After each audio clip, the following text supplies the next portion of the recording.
All right, so going over to the NFL, we just had week 18 over the weekend, and let me just tell you, folks, we had some quite interesting results. Just ask Carson Wentz. I mean, the Indianapolis Colts. I mean, the AFC Killers. The Jaguars defeated the Colts 26-11. Yes, that is the same Colts with Jonathan Taylor as the running back and Carson Wentz as the quarterback. Yeah, that development to me was probably the biggest development, but another development that impacted the playoffs directly. You had the Raiders defeat the Chargers, and then we had the Rams go down. We had the Rams lose to the 49ers. And that changed up the pecking order for the NFC. And with the Colts losing, that just put two teams into the playoffs just off the bat, just like that. And the Raiders said, "Thank you for that. Shouts out to you." So, Jay, with all the chaos that we had more chaos than I thought we was gonna have. What was your biggest takeaways from the week 18? I do have to say, and I know you'll probably cover it more than I will, but God, the Indianapolis Colts be sick, after that game. Just Jacksonville has been just a football abomination this year. They are by every metric awful. We sincerely do not know if Trevor Lawrence can play football. Because just there's next to nothing around him. When Tavon Austin and Laquan Treadwell are your top two receivers, there's a problem. But with that being said, you have to say, like, Trevor Lawrence was great in that game. That was easily the best performance for him in the season. He even had the signature moment where the snap is just god awful. He catches it, he's running around back there, and he just flings one to Marvin Jones, who makes a great catch. But God, the Indianapolis Colts, when you look at them this year, they finished 9-8, and like I still think like they were a dangerous team come playoff time with just the way how physical they are with Jonathan Taylor, with a really opportunistic defense. And they had some really good wins. I mean, you look at the way they played against Buffalo. They beat Buffalo to shreds at one point this year, and they beat New England. Just a really, but they also had just some real head scratching performances to where like the one against Jacksonville. So, I mean, well, you gotta wonder. Like, I think next year is a crucial year in the career of Carson Wentz. I mean, I think maybe you throw him, one bone this year for like, okay, your first season in Indianapolis, but I think next year is for a guy that was an MVP, probably the MVP before he got hurt in 2017.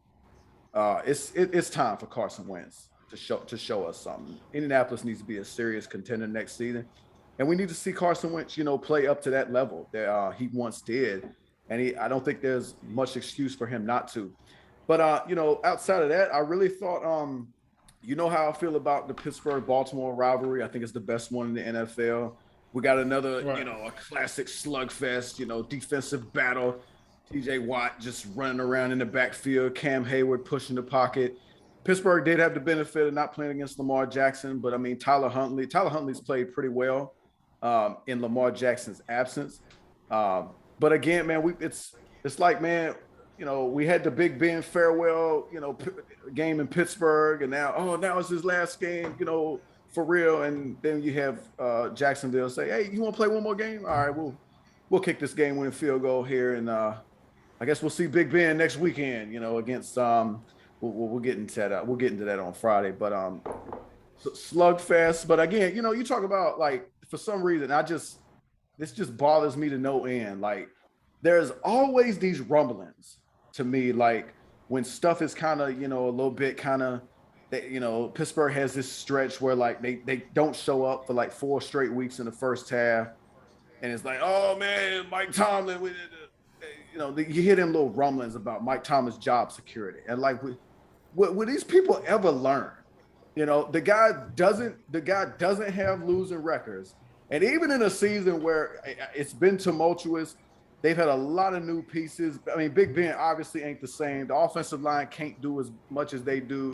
You had Claypool's had a sophomore slump at wide receiver, injuries to the defense, to some of their most key pieces, and yet they're in the playoffs. I think you got to give Mike Tomlin a lot of credit.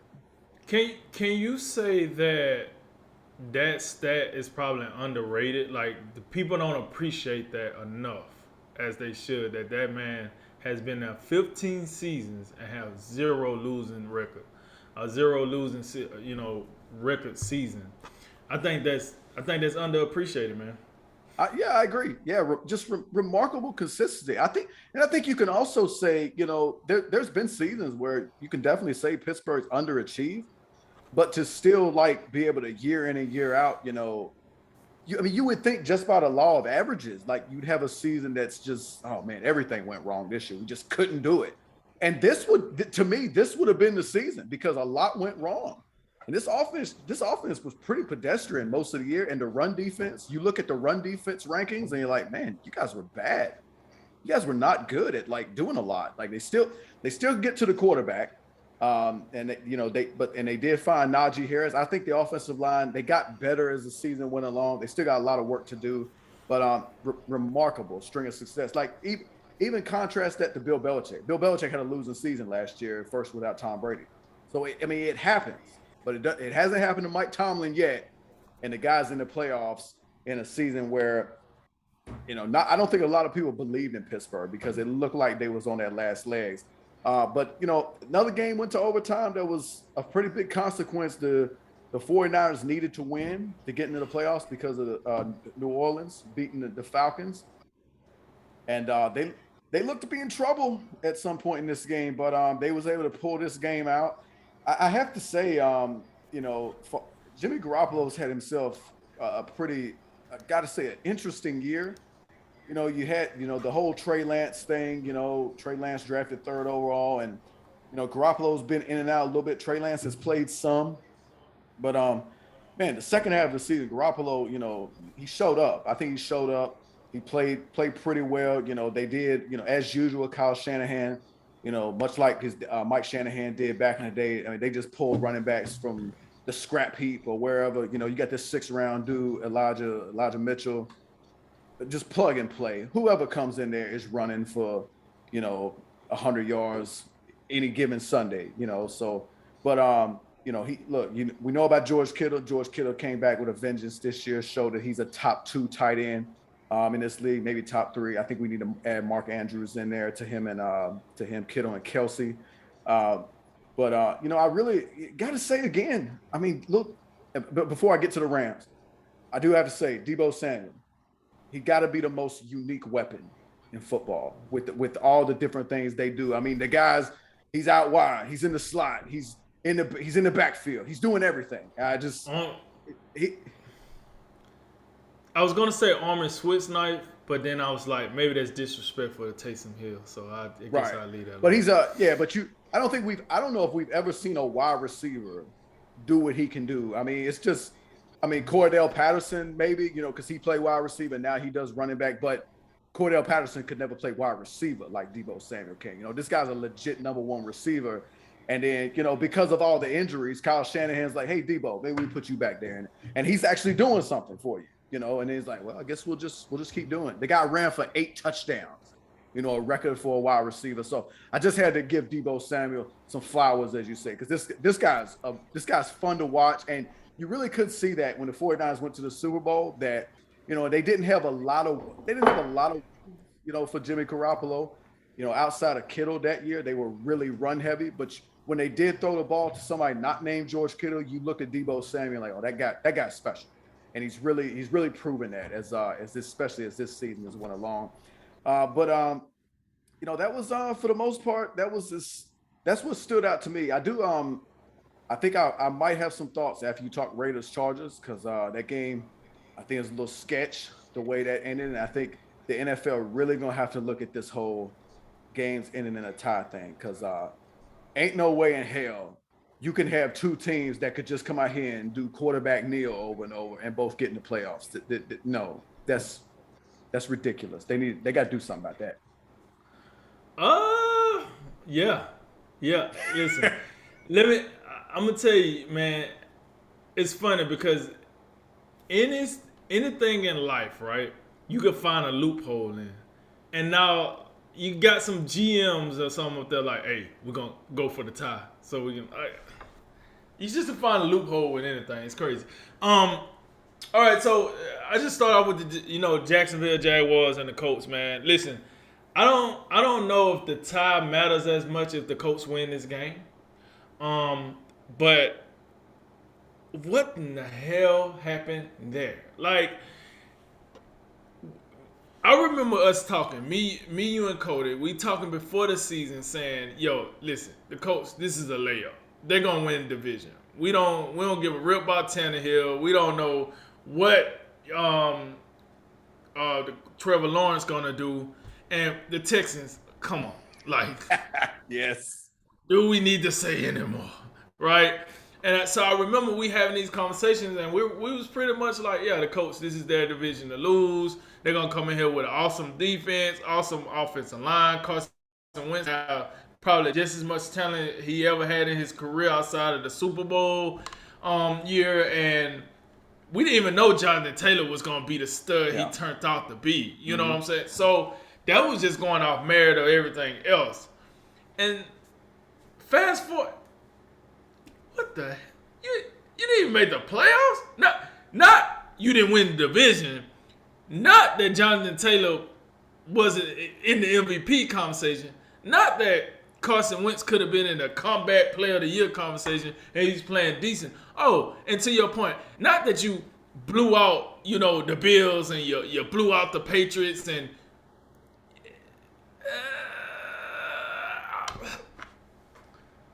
I don't know. Was it the newspaper clippings? Did they just not take Jacksonville serious? I don't know, man. But that's an awful look for Frank Reich, I think. Like, because it's like, man, you had everything in front of you. This is what you wanted. You wanted Carson Wentz because you thought Carson Wentz was gonna take you to the next level. I mean, Jonathan Taylor, like, you cannot tell me that wasn't a pleasant surprise you got out the backfield. Your defense been playing the way they've been playing. Your offensive line seemed to start getting healthy, only for you to miss the playoffs. I just don't know what to do with that. I don't know. I don't know what to do with that. That baffled me very, very much so. But shouts out to Jacksonville. Listen, maybe they do got something now when you get the Urban Meyer smoke up out of there. Maybe Trevor Lawrence can get something done when he ain't got to worry about his head coach kicking the kicker. I don't know.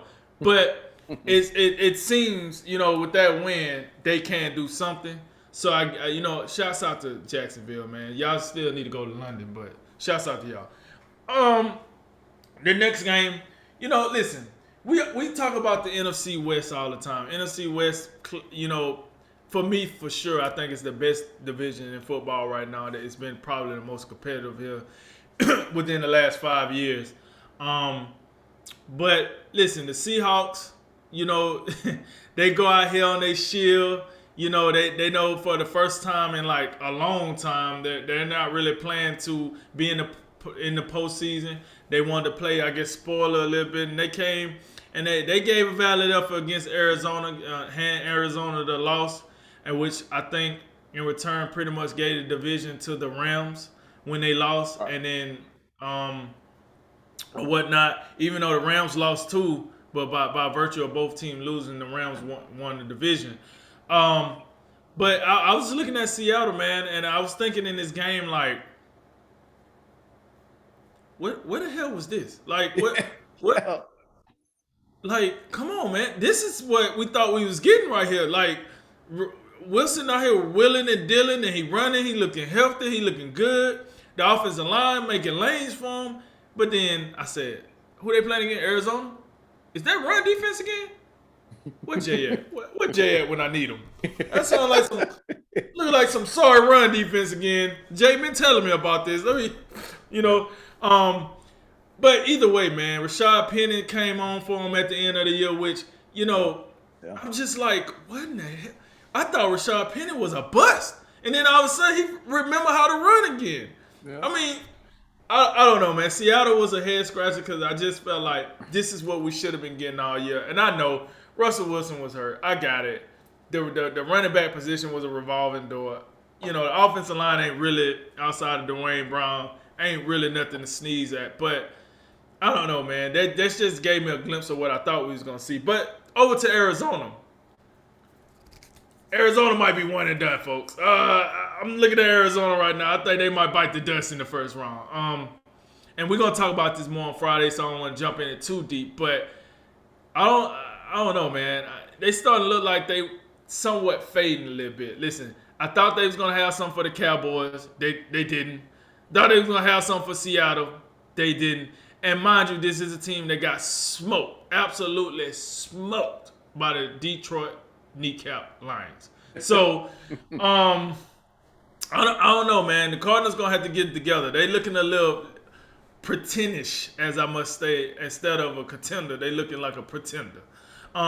So I don't know what's going on. They need to fix that. And then to the last game too, you said the Las Vegas Raiders and they defeated the Los Angeles Chargers. Listen, I've never seen a kicker get so much love in my life than Daniel Carson, the kicker for the Raiders. Do you know he had like 3 other organizations like donate to his campaigns because he kicked this field goal and eliminated the Chargers?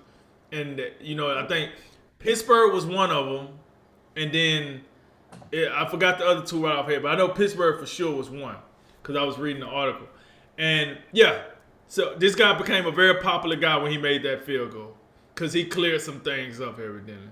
Either way, I think the Raiders versus the Chargers was the epitome of what we have been talking about throughout the season. How we said the AFC is like a jumble mess. You don't know what you're gonna get at the top. We don't know if it's gonna be Kansas City, Buffalo, New England, Tennessee. We just didn't know what we was gonna get. I still don't think we know to that point.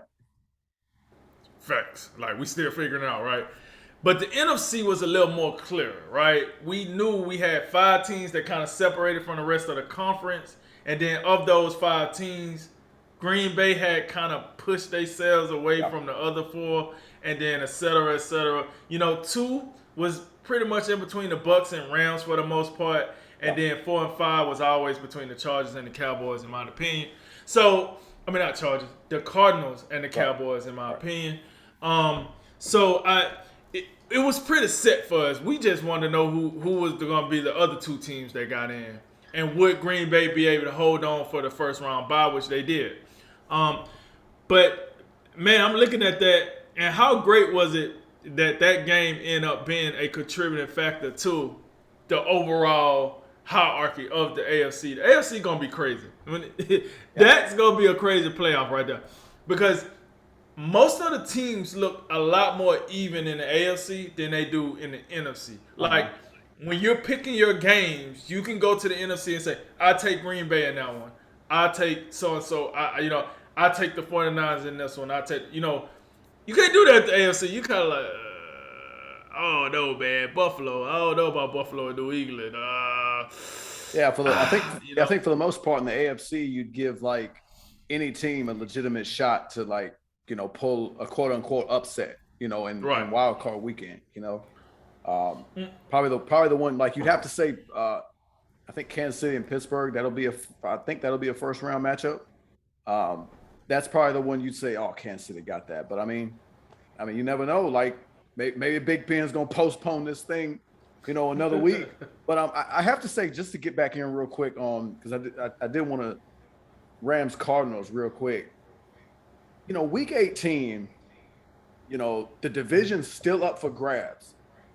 And for those teams to finish the season that way, it kind of got a little, I left the soda out too long. You're a little flat here. Like that's got to be disappointing for like Sean McVay and Cliff Burry, So right.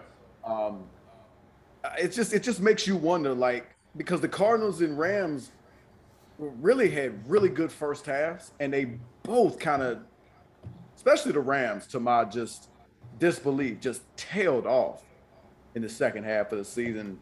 And I know, and I do want to, we should at least like give respect to the Rams and Seahawks, because like we thought coming into the season that would be the best division in football. I'm not sure it quite turned out that way, but they did get 3 teams in. So you have that, so that, it's no shame in losing to the 49ers and Seahawks, but when they had so much to play for, and really Seattle didn't have anything to play for. They just out Right. here playing pride. They was just You playing know, spoiler. so yeah, it was. I just had to say like, you gotta wonder like what's the makeup of those two teams heading to playoffs because they have not looked good for weeks now on a consistent basis. So you know they're gonna be worth watching to see how they play in the playoffs. But real disappointing end to the season for both of them.